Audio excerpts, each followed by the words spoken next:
안녕하세요. 반갑습니다. 저는 북금사TV 제키 장성환입니다. 일단 제 소개를 드리면 저는 현업공인중개사로 동구 쪽에서 부동산 중개업소를 운영 중이고요. 전문 분야는 상업용 수익형 부동산 쪽으로 업을 하고 있습니다. 현재 유튜브로 수익형 부동산 채널 장군TV도 운영 중인데요. 시간 나실 때 제 채널도 한번 방문해 주시면 감사하겠습니다. 북금사 모임은 대구에서 시작된 재테크 모임으로 예전에 재테크 강의와 행사도 많이 했었던 저한테 많은 추억이 있는 재테크 모임이었고요. 운영진 분들인 윌키, 바비, 데디님은 사회에서도 많이 활동하시고 재테크 분야에서도 전문가들이시니 이 유튜브 채널을 통해서 앞으로도 많은 분들이 재테크를 통해서 보다 풍요한 경제적 삶을 사시는데 도움이 되셨으면 좋겠습니다. 많은 분들이 해가 바뀔 때마다 새해 부동산 전망에 대해서 궁금하실 것 같은데요. 2021년 부동산 시장과 2022년 바뀐 새해 부동산 전망에 대해서 제 생각을 한번 말해 보겠습니다. 일단 올해 전망을 말하기 전에 작년 부동산 시장을 말해 볼 텐데요. 2021년 작년 부동산 시장은 전국적으로 다 오르는 상승장이었고요. 가장 많이 올랐던 세종은 2020년 36%, 2021년 4.9%로 전국적으로는 평균 10% 이상 오른 시장이었습니다. 문정부는 집권 후 시장에 개입해서 꾸준히 부동산 안정화 대책을 내놓았는데요. 내놓을 때마다 시장에선 역효과, 즉 풍선 효과가 나타났고요. 이는 권력으로 자본주의 시장을 통제할 수 있다는 자만으로 인해서 큰 오판을 한 것으로 보여집니다. 역사적으로 볼 때 부동산 시장은 꾸준히 우상향을 하였고요. 그 와중에 외부 요인 즉 IMF 때나 미국 서브프라임 때 떨어졌던 시기도 있었지만 오른 것에 비하면 적은 폭이었고 조정 뒤엔 언제나 큰 상승이 있었습니다. 정권별로 폭등했던 시기가 있었는데 그 시기가 김대중 대통령, 노무현 대통령 때였는데요. 이 정부의 공통점은 정부가 시장에 개입해서 공급 억제와 각종 규제가 했던 시기입니다.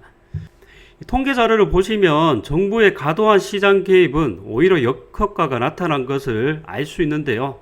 문정부는 우리나라 부동산 시장의 특성을 제대로 파악하지 못한 건지 아님 제대로 파악하고 세금을 더 걷기 위해서 일부러 시장에 개입해서 과도한 규제를 한 건지 모르겠지만 현재까지 결과를 봤을 땐 잘못된 정책은 맞는 것 같습니다. 제 생각엔 우리나라는 자본주의 시장인 만큼 정부는 일부 독점적인 시장이 되지 않은 한도 내에서 수요를 잘 파악하고 꾸준히 양질의 주택 공급을 많이 늘려줄 수 있는 방법을 찾고 이 시장 안에서 정상적으로 돌아갈 수 있도록 조금만 개입해야 되지 않을까 생각됩니다. 이 집값의 상승 원인으로는 어떤 게 있을까요? 크게는 공급과 수요, 금리, 인플레이션, 시장 참여자들의 심리 등이 있는데요. 제 생각에 그 중에서 제일 중요한 건 수급이라는 생각이 들고요. 그래서 재작년, 작년 불장의 수요는 많지만 공급이 부족했다는 게 제 생각입니다. 이 공급이 부족했던 이유는 신규 주택 공급도 부족했지만 기존 주택의 공급이 될 수 없도록 정부가 막았는 게 원인이 되지 않을까 싶고요. 이 정부는 부동산 상승을 잡겠다고 오히려 상승을 부추기는 정책을 쏟아냈습니다. 처음 개입했던 게 다주택자들이 주택임대 사업자에 대한 세제 혜택을 주면서 주택임대 사업자를 내게 하고 4년 또는 8년 동안 못 팔게 만들면서 시장에 물량이 나오지 못하게 만들었고요.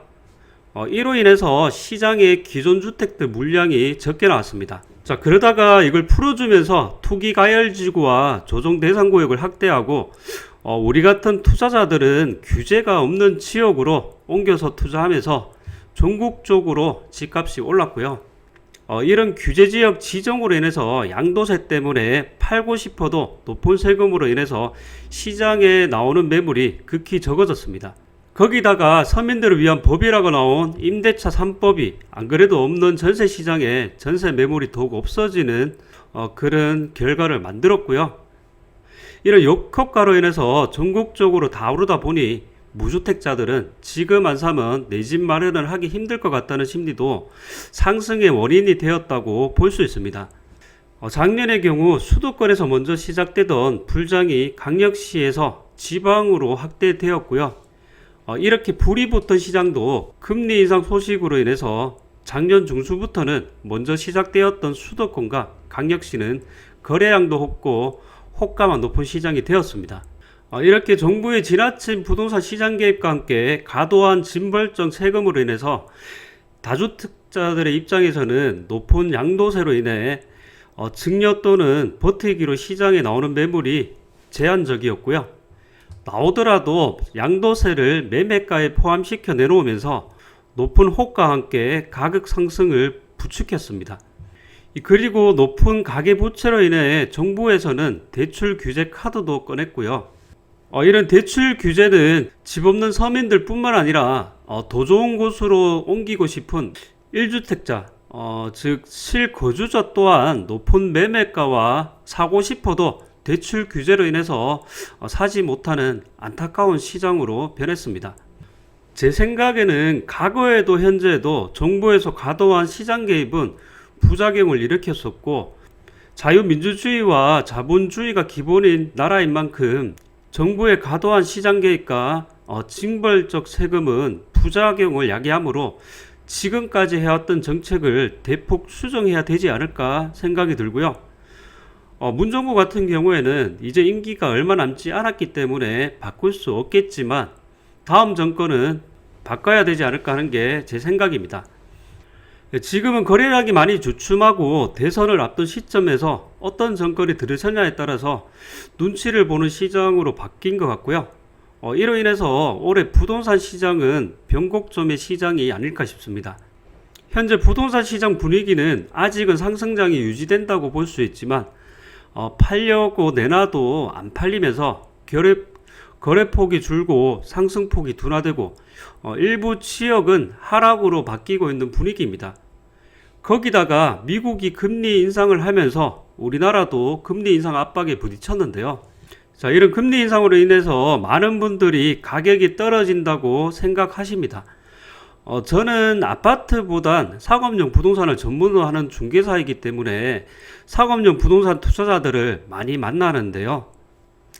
일단은 매도자와 매수자의 생각이 많이 틀리시고요. 매수자의 입장에서는 당연히 싸게 사고 싶은 심리 때문에 금리가 올라가면 가격이 떨어질 거라 생각하시고요. 더 많이 떨어지면 매수해야지 하고 매수 보류를 하시는 입장입니다. 자, 거기에 반해서 매도자분들은 일부 무리한 대출을 받고 입지가 좋지 않아서 공실이 많이 있는 건물주를 제외하고는 여의치 않아 하시고 받고 싶은 금액에 팔리면 팔고 아니면 그냥 소유하지 싸게 팔 생각은 없다는 입장입니다. 자, 서로 상반되는 입장이고요. 자, 이론적으로 금리가 올라가면 부동산 가격이 떨어지는 게 맞겠지만 통계 자료를 보면 금리가 올라간다고 부동산 가격이 떨어지진 않았습니다. 이는 부동산도 금융자산이지만 의식주 중 중요한 요소로 부동산의 특징인 희소성과 부중성, 실물 자산으로 인해 실물 자산으로 인플레이션 해지 기능이 있기 때문에 그렇다고 볼 수 있고요. 경제 규모가 커지는 만큼 소득이 올라가고 인건비와 물가가 올라가므로 그리고 소유자의 손해 안 보려는 심리로 인해서 이론대로는 가지 않는다고 볼 수 있습니다. 그래서 제 생각엔 좋은 입지의 아파트는 유효 수요가 언제나 존재하고 그런 입지의 아파트들은 지속적으로 상승하고 조정이 와도 극히 일부라고 보고요. 대신에 공급이 많고 선호도가 적은 지역은 조정이 온다고 생각하시면 될 것 같습니다. 실제로 부동산을 사고 싶은 사람이 많은지 팔고 싶은 사람이 많은지 전세가 공급이 많은지 수요가 많은지를 만든 통계 자료가 있는데요. 이 통계 자료를 보면 제주도, 충북, 충남, 강원 지역은 분위기가 좋은 지역으로 아직도 전세와 매매 수요가 많은 지역으로 나왔습니다. 자, 이 지역이 아직 그런 분위기인 이유는 지속적으로 하락하다 상승장으로 바뀐 지 얼마 되지 않았고요. 향후 입주 물량이 적은 지역이기 때문에 그런 것으로 보여지고요. 반대로 세종은 팔고 싶은 사람은 많은데 사고 싶은 사람은 적은 지역으로 전국에서 분위기가 가장 안 좋은 지역으로 근래 하락폭이 크게 나왔다고 볼 수 있습니다. 좀 위험한 이군 지역으로는 대구, 전남, 대전, 서울, 경기 지역이고요.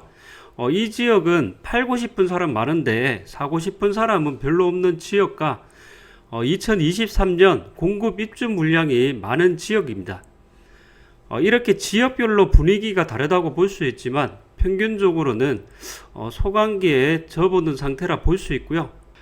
그래서 제 생각엔 지역별로 상승과 보합 그리고 조정이 올 수 있지만 시간이 지나면 전체적으로 다시 상승한다고 보고 있고요. 그 지역들마다도 사람들이 선호하는 곳이 있고 선호하는 입지 아파트들은 보유자들이 여유가 많은 사람들이기 때문에 세금 문제나 어쩔 수 없는 상황인 몇몇 매도자들 빼고는 손해보면서 싸게 팔지 않을 거다라는 게 제 생각입니다. 그리고 그 전에 많이 올랐던 지역 같은 경우는 거래량 하락이 많이 생겼는데요. 거래량 하락이 매수자가 없다는 것은 아니고 거래량에 따라서 가격이 따라가진 않고 지금 시장은 파는 사람이 적고 대출 규제로 인해서 거래량이 적은 거라 보기 때문에 거래량이 적다고 하락 국면은 아니라고 보는 게 저의 관점입니다. 올해 부동산 시장에 큰 하두가 두 개가 있죠. 올 3월 달에 열리는 대선이랑 6월 달에 열리는 지방선거가 있는데요. 두 후보 중에서 누가 대통령이 될지는 모르지만 둘 다 250만 원 이상 공급하겠다는 것은 공통된 의견이고요. 이를 위해서 도심 재개발을 하는 것은 비슷합니다. 하지만 크게 보면 여당 후보는 지금 정책이 잘못됐고 고치기보단 더욱 세게 밀어붙이겠다는 의견이고 야당 후보는 지금 잘못된 정책을 뜯어 고치겠다는 게 서로 상반된 의견입니다. 즉 규제 강화와 규제 완화로 크게 나눠지고요. 이에 따라서 두 후보 중에서 누가 대통령이 되느냐에 따라서 어떻게 행동을 취할지 눈치 보는 시장입니다. 이 부동산 가격은 계속 지속적으로 오르진 않습니다. 제가 볼 때 5년마다 조정이 오는 것 같고요. 하지만 조정이 올 때 보면은 떨어질 땐 질끔질끔 떨어지지만 오를 땐 지속적으로 올라갑니다.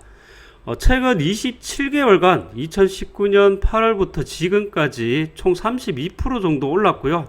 계속 오르질 않지만 조정은 오르는 것에 비해 적었고 후보에 따라서 시장의 일시적 조정은 오겠지만은 장기적으로 보면 지속적으로 올랐기 때문에 예전부터 저는 무주택자들은 집을 사라고 하고 싶고요. 이왕이면 선호하는 곳으로 사되 간간히 시장에 나오는 조정이 된 물건을 잘 잡는 게 중요한 것 같습니다. 새해 부동산 전망으로 보면 하락론자가 있고 상승론자가 있는데요. 하락론자, 상승론자의 차이점은 하락론을 주장하는 사람들은 매수자의 입장에서 생각을 하고요. 상승론을 주장하는 사람들은 매도자의 입장에서 생각을 합니다. 이 집값을 결정하는 건 누구일까요? 공급이 적을 때는 매도자가 결정하고 공급이 많을 때는 매수자가 결정을 하게 됩니다. 누구나 살고 싶은 좋은 주택은 매도자는 세금이 많기 때문에 팔기가 쉽지 않아 물건이 더욱더 안 나오게 되고 그러면 그럴수록 매수자는 여유가 생기면 생길수록 더 사고 싶어집니다. 전체적인 흐름은 지역마다 상승이 유지되는 지역과 조정이 오는 지역으로 나눠질 수 있지만 뒤에는 계속 오른다고 생각하고요. 공급이 많고 수요가 적은 지역은 조정이 오고 공급이 적고 수요가 많은 지역은 지속적으로 상승한다고 볼 수 있겠습니다. 아직 집이 없는 무주택자들은 후보자들의 정책에 따라서 그 양도세가 낮아져서 시장에 좀 더 싸게 나온다면은 싼 물건을 잘 잡아서 내 집 마련은 꼭 하라고 말씀드리고 싶고요. 이 투자자들은 보다 적게 올랐고 공급이 적은 싼 지역을 잘 찾아서 투자를 하시면은 지속적으로 수익을 만들 수 있지 않을까 생각이 듭니다. 네, 오늘 얘기하다 보니 길어진 것 같은데요. 그렇게 큰 도움이 안 된 것 같아서 아쉽고요. 네, 공부를 하는 만큼 길이 보이고 돈이 보이니 부권사TV 구독, 좋아요 꼭 해주시고요. 앞으로도 많은 시청 부탁드립니다. 그럼 오늘 영상은 이것으로 마치고요. 지금까지 시청해 주셔서 감사합니다.